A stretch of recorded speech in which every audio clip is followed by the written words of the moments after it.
बिस्मिल्लाहिर्रहमानिर्रहीम। अस्सलाम वालेकुम नाज़रीन। आज फ़न के सुल्तान, बॉलीवुड के किंग और एक दरवेश शख्सियत, जितनी भी तारीफ़ की जाए कम है। सुल्तान राही साहब मेरे आप सबके फेवरेट, आज उनकी 28वीं बरसी है। आज के दिन उनको शहीद किया गया और वो आज भी अवाम के दिलों में ज़िंदा है, जिसकी ताज़ा मिसाल आप आज देख चुके हैं कि सैकड़ों उनके चाहने वाले आज आए हैं उनकी बरसी पे। और हमारे साथ उनके जानशीन, उनके फ़र्जंद हैदर सुल्तान राही साहब, जो उनके मिशन को लेकर आगे चल रहे हैं, वो मौजूद हैं।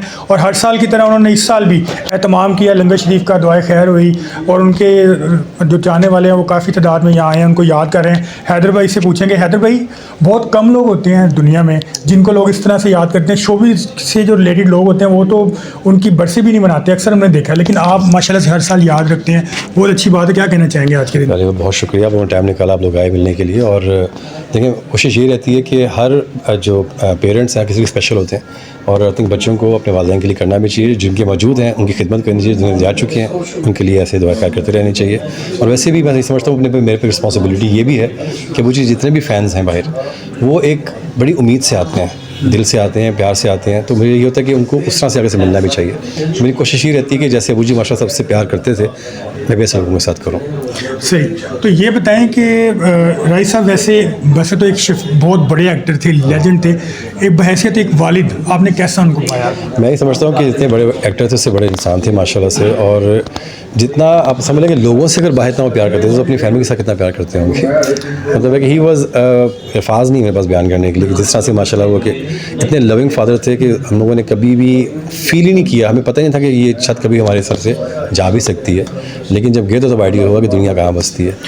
लेकिन अल्हम्दुलिल्लाह ही वॉज, जितना भी पास टाइम था, वॉज विद द फैमिली, और बहुत फुल ऑफ लाइफ, हंसी मजाक करने वाले इंसान थे। और उनको ट्रैवल करना बहुत पसंद था, खाना पीना बहुत पसंद था, और कभी कभी शौक से कभी कभी कुकिंग भी कर लेते थे घर में।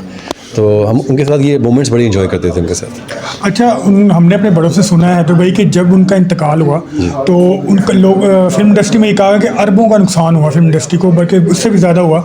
तो आपके ख्याल में उनका गैप कभी भर पाएगा? कभी गैप उनका पूरा होगा जो उन्होंने गैप एक छोड़ा देखिए जाने के बाद जो पैदा हुआ? जी, मेरे ख्याल से वो तो कोई भी पूरा नहीं कर सकता। मैं उनका बेटा होकर भी कह सकता हूँ कि मैं भी नहीं पूरा कर सकता। हाँ, ये ज़रूर है कि हम ट्राई कर रहे हैं कि रिवाइव किया जाए इंडस्ट्री को फिर से। और जनरली मैं ये कोई ऑन रिकॉर्ड वैसे वो सियासी बयान नहीं दे रहा, मेरी जनरली मेरी फीलिंग और कोशिश यही है कि ये हमारे लिए एक इंडस्ट्री सेकंड घर की तरह था।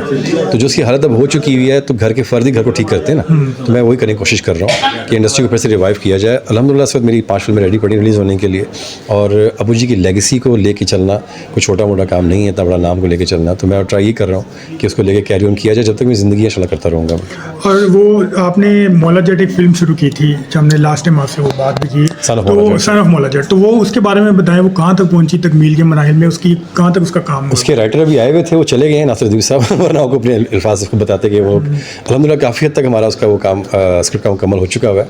हम बस ट्राई ये कर रहे हैं कि हम दोनों सिनेमास को टारगेट कर रहे हैं, सिनेपैक्सेस और जो हमारे जो रॉयल पार्क का जो सिनेमा है, दोनों को टारगेट कर रहे हैं। तो उसके लिए हम लोग ज़रा वर्क ज़्यादा करें स्क्रिप्ट के ऊपर, जितना होमवर्क कर लेंगे उतना अच्छा हो जाएगा इंशाल्लाह। और मैं आपको ये बात गारंटी से कह सकता हूँ कि इंशाल्लाह ताला वो एक बड़ी फिल्म साबित होगी इंशाल्लाह। अच्छा हैदर भाई, अभी हमने देखा चीफ जस्टिस ऑफ पाकिस्तान काजी फायद ईसा ने जुल्फ़िकार अली भुट्टो का केस ओपन किया, सबको बुलाया, उन्होंने कहा जी लगता है कि उनको इंसाफ मिलना चाहिए। तो क्या आप समझते हैं, आज के दिन के हवाले से हम मुतालबा करते हैं कि राही साहब के केस को ओपन होना चाहिए, और जो महरक़ात हैं छुपे हुए, हम यंग जनरेशन है, हमको नहीं पता कि यार क्या असल मामला, हमने ईशनों को शहीद किया है, जो भी आप मुतालबा करते हैं कि इस केस को भी रीओपन होना चाहिए? जी बिल्कुल होना चाहिए, हर तरह से होना चाहिए। और ये सिर्फ हमारी फैमिली के लिए नहीं, जितने वो जी के फ़ैन्स हैं वो भी डिज़र्व करते हैं, उनको जानना ज़रूरी है। वी वांट टू नो कि ये किसने किया और क्यों किया। मेन वजह ये है कि क्यों किया गया, क्योंकि इतने हम्बल, इतने अच्छे इंसान, इतना बड़ा नाम, उनके साथ अगर ये हादसा पेश आया। और 28 साल से हम हर दफ़ा ये बात अपील करते हैं गवर्नमेंट से कि इसका केस को पुटअप किया जाए और प्रॉपर तरीके से इसको रिजॉल्व किया जाए। और सबसे बड़ा इसका एक अहम जो नुकता है वो ये है कि the I witness he still alive, उसके साथ अगर ये बात हो, हाँ, उसको अगर किया जाए तो आई थिंक ये बात बड़े आराम से बन सकती है। सही।